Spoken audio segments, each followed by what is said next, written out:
আল্লাহ পাক বলছেন ওয়ামা খালাকতুল জিন্না ওয়াল ইনসা ইল্লা লিয়াবুদুন বা'দা আউযু বিল্লাহি মিনাশ শাইতানির রাজিম ওয়ামা খালাকতুল জিন্না ওয়াল ইনসা ইল্লা লিয়াবুদুন।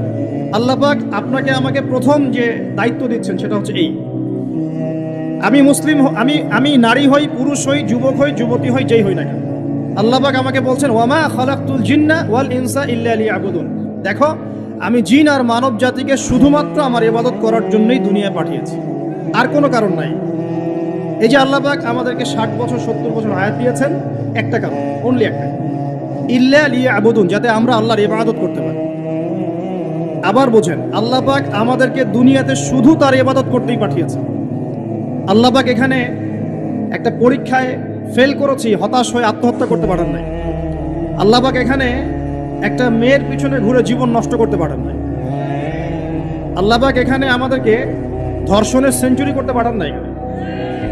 আল্লাহ পাক এখানে আমাদেরকে অন্যায়ভাবে অন্যের সম্পদ আত্মসাৎ করতে পারেন নাই।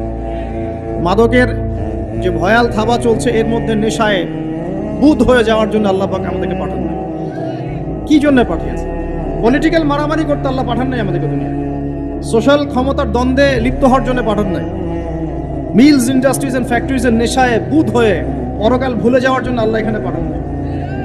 আল্লাহ পাক একটা রিজনে পাঠিয়েছেন, অনলি একটা। এবং এই দায়িত্বটা আল্লাহ পাক কিন্তু কড়াই গন্ডায় উসুল করে নেবেন আমাদের কাছ থেকে।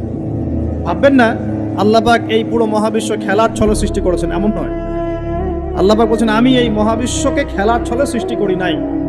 ওয়ামা খালাকতুল জিন্না ওয়াল ইনসা, বলেন, ইল্লা লিয়াবুদুন, আমি শুধুমাত্র এবং শুধুমাত্র আমার ইবাদত করার জন্য মানুষ আর জিনদেরকে সৃষ্টি করেছি।